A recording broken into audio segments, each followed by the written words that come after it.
प्रस्तुत છે प्रासंगिक विषय आंतरधर्म संवादिता सप्ताह। पठन शीतल वैष्णव। દર વર્ષે 1 થી 7 ફેબ્રુઆરી દરમિયાન વિશ્વ આંતરધર્મ સંવાદિતા સપ્તાહ સમગ્ર વિશ્વમાં ઉજવવામાં આવે છે, જે પરસ્પર સમજણ, શાંતિ અને સંવાદિતાને પ્રોત્સાહન આપવા માટે સમર્પિત છે. આ સપ્તાહ સંયુક્ત રાષ્ટ્ર મહાસભા દ્વારા પસાર કરાયેલા ઠરાવનું પરિણામ છે અને આંતરધાર્મિક શાંતિ અને સુમેળને પ્રોત્સાહન આપવા માટે સમગ્ર વિશ્વમાં મનાવવામાં આવે છે.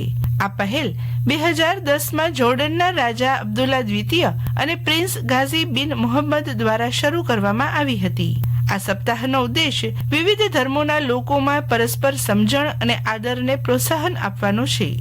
આ સપ્તાહ વિવિધ ધાર્મિક અને ધાર્મિક પરંપરાઓમાં સંવાદ અને સમજણના મૂલ્યની એક શક્તિશાળી યાદ અપાવે છે.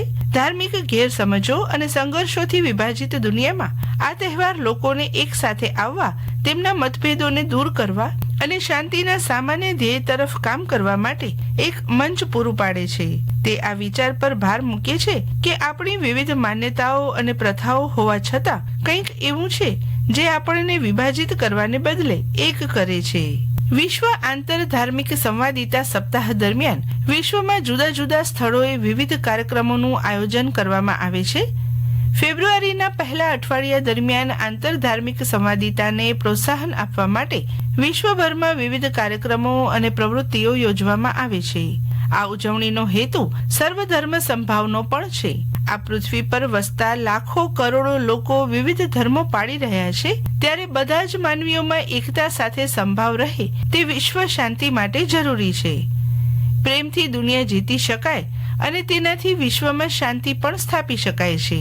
વિશ્વ આંતરધાર્મિક સંવાદિતા સપ્તાહ એ 2010માં મહાસભા દ્વારા સ્થાપના થયા પછી ફેબ્રુઆરીના પહેલા અઠવાડિયામાં ઉજવવામાં આવતો વાર્ષિક કાર્યક્રમ છે. મહાસભાએ ભાર મૂક્યો કે પરસ્પર સમજણ અને આંતરધાર્મિક સંવાદ શાંતિની સંસ્કૃતિના મહત્વપૂર્ણ પરિમાણો છે અને વિશ્વ આંતરધાર્મિક સંવાદિતા સપ્તાહની સ્થાપના બધા લોકોમાં તેમના ધર્મને ધ્યાનમાં લીધા વિના સુમેળને પ્રોત્સાહન આપવાના માર્ગ તરીકે કરે છે. લોકોમાં પરસ્પર સમજણ, સંવાદિતા અને સહયોગને પ્રોત્સાહન આપવા માટે વિવિધ ધર્મો અને માન્યતાઓ વચ્ચે સંવાદની આવશ્યક જરૂરિયાતને ઓળખીને મહાસભા તે સપ્તાહ દરમિયાન તમામ રાજ્યોને સ્વૈચ્છિક ધોરણે અને તેમની ધાર્મિક પરંપરાઓ અથવા માન્યતાઓ અનુસાર આયોજન કરવા હાકલ કરે છે.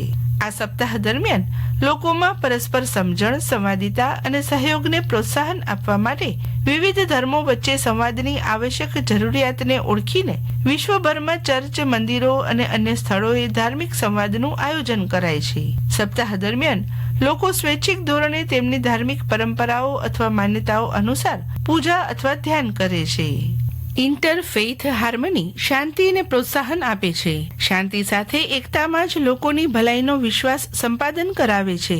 માનવતા અને સારા કાર્યો થકી આપણને વધુ સારા બનવાની પ્રેરણા મળતી હોવાથી પૃથ્વી પર વસતા તમામ લોકોએ આ બાબતે કાર્ય કરવું જરૂરી છે.